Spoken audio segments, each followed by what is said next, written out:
ये सब अधिकार बाबा साहब साहब ने। आप सभी धम्म बंधुओं, नमो बुद्धाय, जय भीम। आज हम खड़े हैं बुद्धांकुर भीम ज्योति सेवा समिति मोहम्मदाबाद गोहाना जनपद मऊ के प्रांगण में, और यहाँ पर चल रही है प्रतियोगिता। जी हाँ, शैक्षिक उन्नयन एवं प्रतिभा सम्मान प्रतियोगिता 2025 का आयोजन आज 23 नवंबर 2025 को किया गया है।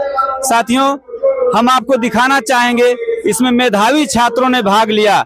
बाल वर्ग, किशोर वर्ग, तरुण वर्ग के अलग अलग पेपर बनाए गए थे, जिसमें 60% अपने देश के महान विभूतियों के ऊपर प्रश्न पूछा गया था, और जो शेष बचा था वो जीके से, सामान्य ज्ञान से और अन्य विषयों से भी संबंधित है। आइए चलते हैं, आपको दिखाते हैं अंदर।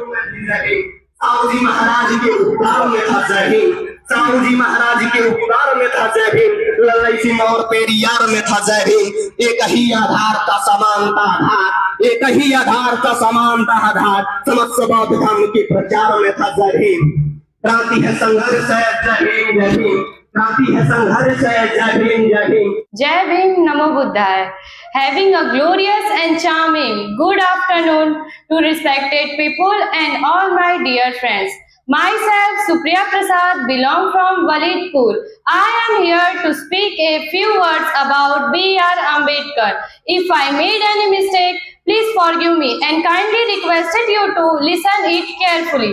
Bhimrao Ramji Ambedkar was popularly known as Baba Saheb Ambedkar. He was an Indian lawyer, politician and academic. As independence, India's first law minister, he was the principal architect of the Constitution of India. He wrote the Constitution of India in 2 years, 11 months and 18 days. Bhimrao Ambedkar was born on April 14, 1891 in a poor Mar family of Uttar Pradesh. His father's name was Ramji Maloji Sakpal and his mother's name was Bhima Bai. He belonged from rural caste community. He turned himself into Buddhism and also inspired many people to turn into Buddhism. He was a great man. He brought the reservation law for rural caste community. The people create a happiness soul in the mind of those people for whom he fought and worked over his lifetime. They predicted him as a lord. He died in his sleep on December 6, 1956 at his home in Delhi. His first famous quote was, "We are Indian firstly and lastly." It Hindi means हम प्रारंभ तथा अंत तक भारतीय हैं. Thank you for this opportunity. Have a nice day. आप सभी को मेरा जय भीम, नमो बुद्धाय। Good afternoon everyone. I am Arav and I am going to give speech on Savitribai Phule. Savitribai Phule was a great woman. She was the first woman teacher of India. She was born on 3rd January 1831. She was born at Naigaon in Satara, Maharashtra. Her father's name was Khandaji Nivasi Patil and his mother's name was Lakshmi Bai. She was married to Jyotirao Phule, who supported her for education. She was a woman who supported girls for study and teach them. She started first girls' school of India. She helped poor people and widows, and she died in Pune on 10th March 1891. Thank you. Have a nice day. जी साथियों, प्रतियोगिता स्थल पर हम मौजूद हैं। यहाँ पर काफ़ी बच्चे प्रतियोगिता में भाग लिए और महापुरुषों के विचारों पर, महापुरुषों के जीवन परिचय पर काफ़ी इन लोगों ने अध्ययन किया। हमारे पूज्य गुरुजन बिंद एवं आयोजक कमेटी के सभी सदस्य मौजूद हैं। तो मैं सबसे पहले बुद्ध विहार मोहम्मदाबाद गोहाना के बुद्धांकुर भीम ज्योति सेवा समिति मोहम्मदाबाद गोहाना जनपद मऊ के प्रबंधक से मैं बात करना चाहूँगा। तो मैं चाहूँगा प्रबंधक जी, आज की इस प्रतियोगिता का उद्देश्य क्या है? आज जो शिक्षण उन्नयन प्रतिभा सम्मान प्रतियोगिता जो हुई है, उसका उद्देश्य यही है कि जो बच्चे हमारे नर्सरी हैं, इस समाज में बाबा साहब या हमारे जितने भी महापुरुष हैं उसके बारे में वो अच्छी तरह से जाने। ये प्रतियोगिता हमारी केवल महापुरुषों के बारे में ही नहीं की जाती है, ये जो जनरल नॉलेज का जो या करंट अफेयर के भी प्रश्न इसमें पूछे जाते हैं, ताकि बच्चे भविष्य में चलकर अपनी प्रतियोगी परीक्षाओं में भी उसका सफल जो है अपना योगदान दे सकते हैं दें। और मुख्य रूप से हमारा उद्देश्य है कि जो बाबा साहब ने इस समाज को बुद्ध धर्म की ओर अग्रसरित करने का जो उन्होंने हम लोगों को निर्देश दिया, उसी को लेकर हम ये प्रतियोगिता हर साल संविधान दिवस के अवसर पर, होना तो चाहिए 26 नवंबर को ही, लेकिन वो दिन अवकाश नहीं होता है, अवकाश के एक दिन पहले ही हम करते हैं। अब ये संविधान दिवस का ही अवसर पर ये प्रतियोगिता हर साल हम कराते हैं। और इसमें जो भी प्रतिभागी हमारे प्रथम द्वितीय तृतीय या जितने भी यहाँ पर होते हैं, सबको हम यहाँ पर प्रमाण पत्र देकर उन्हें सम्मानित करते हैं। उनके अभिभावकों का भी हम सम्मान करते हैं। तो हमारा यही उद्देश्य है कि ये हमारी प्रतियोगिता के माध्यम से हम तमाम अपने समाज के नौनिहाल बच्चों को, नवयुवकों को, हम उनको इस तरफ अग्रसरित करने का प्रयास कर रहे हैं। हाँ, वही धर्म के प्रति जागृत करने का काम कर रहे हैं। तो यही हमारा उद्देश्य है। डॉक्टर राकेश कुमार गौतम, आप एसोसिएट प्रोफेसर हैं।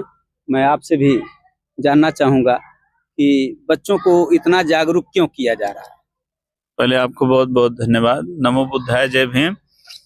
देखिए, बच्चे, क्योंकि बाबा साहेब डॉक्टर अंबेडकर ने हमें शिक्षा का अधिकार दिया, तो हमारी जो जनरेशन है, जो आने वाली जनरेशन है, उनके अंदर कैसे जागरूकता है, कैसे वो बाबा साहेब डॉक्टर अंबेडकर को, भगवान बुद्ध को और जितने भी हमारे महापुरुष हैं उन सबको कैसे जान पाए, उनके बारे में कैसे जान पाए।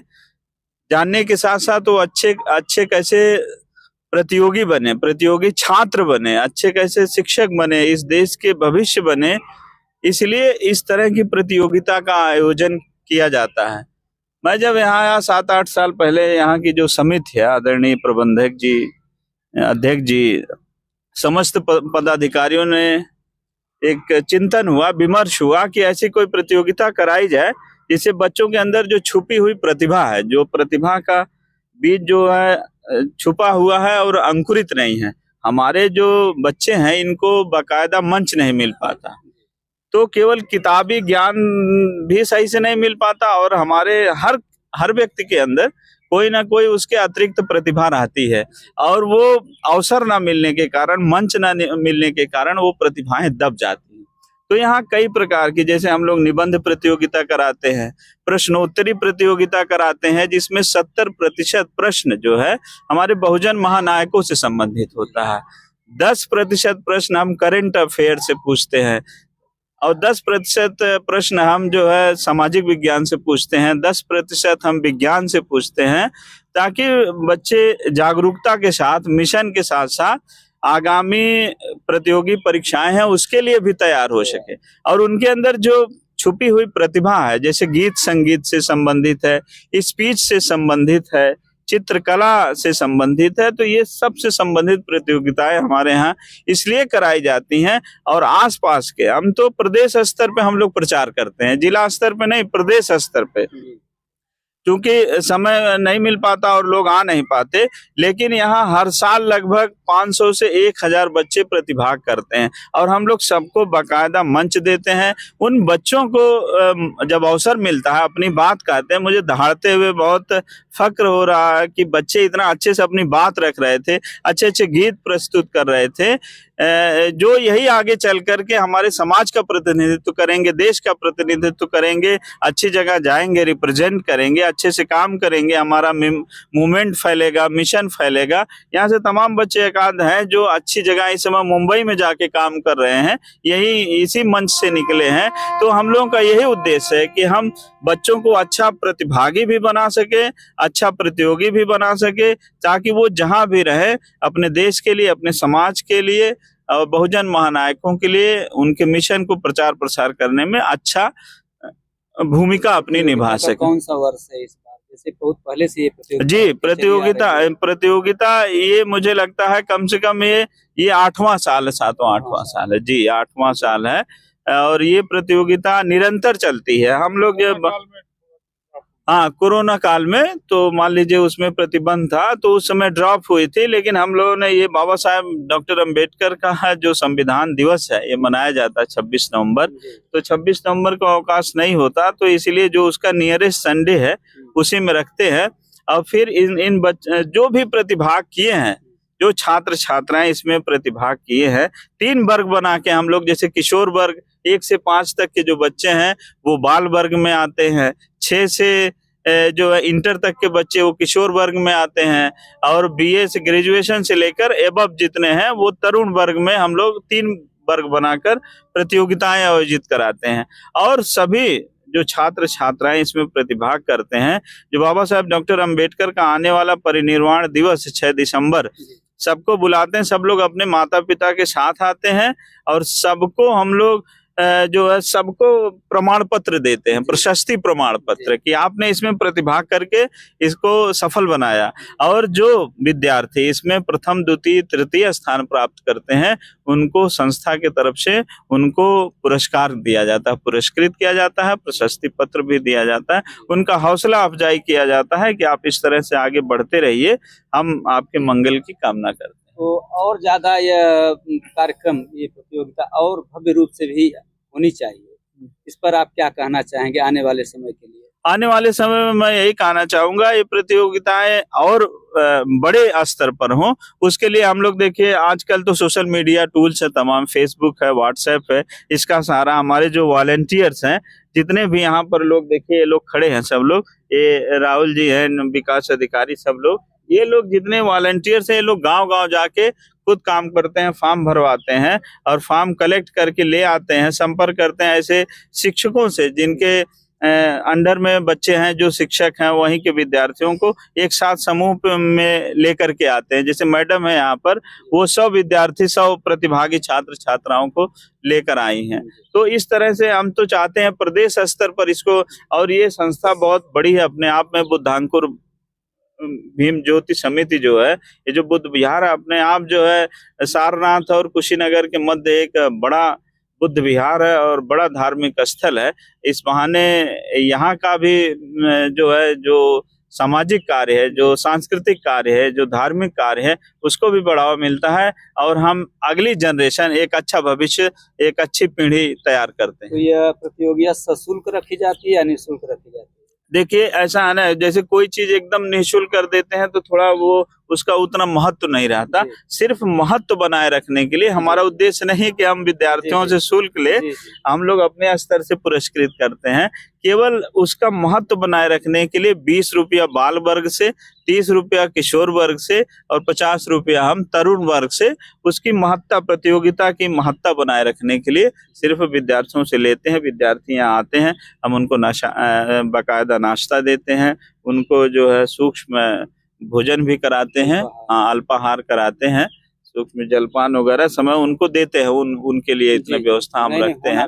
छोटे छोटे विद्यार्थी हैं, नवनिहाल हैं, वो आते हैं, वो आके यहाँ प्रतिभाग कर रहे हैं, ये बहुत बड़ी बात है। हम तो आप लोगों से भी चाहेंगे इसका आप व्यापक प्रचार प्रसार करें, ताकि अगली बार जब हम 26 नवंबर के आसपास करें तो इसको और व्यापक स्तर पर संपन्न हो सके। आप सब आए, आप सबको भी बहुत बहुत धन्यवाद। हमारे बीच में एक शिक्षिका हैं और ये बार बार अपने समस्त बच्चों को जो है शिक्षा देती हैं, तो मैं चाहूँगा कि आप इतनी भारी संख्या में बच्चों को ले आती हैं, आपको इस बच्चों को यहाँ तक लाने के लिए आपका क्या उद्देश्य है? सर, यहाँ तक लाने के लिए और अपने बच्चों को जो है अपने समाज के बारे में बताना, उन सबों को जागरूक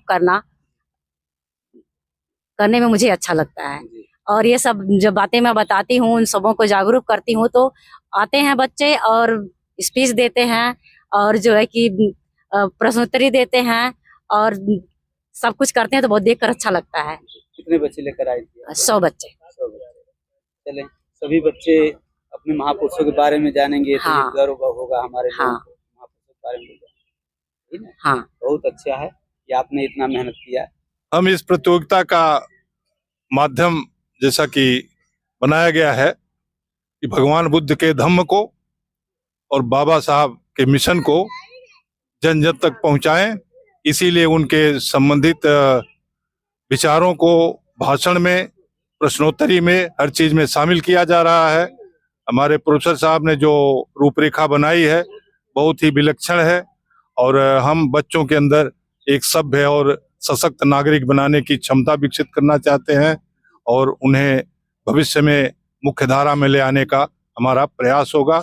इसको बड़े लार्ज स्केल पर हम अगली बार करना चाहेंगे। जी, आप क्या कहना चाहेंगे इस कार्यक्रम को लेकर? कार्यक्रम का मकसद हमारा ये है कि ये बच्चे बाबा साहब भगवान बुद्ध को ठीक से जाने और बहुत मुखर होकर के समाज में, भीड़ में, राष्ट्र में, जहाँ भी हो या किसी मंच पर अपनी बात बहुत मुखर ढंग से प्रस्तुत कर सके। ये हमारा मिशन है। उसमें कई चीज़ें हैं, कला भी है, विज्ञान भी है, साहित्य भी है और एकेडमिक शैक्षिक स्तर जो इनका है। प्रतियोगिताएं जो है वो आदमी को सफल बनाती हैं। प्रतियोगिताएं आदमी को कभी फिसलने नहीं देती, तो यही हमारा मकसद है।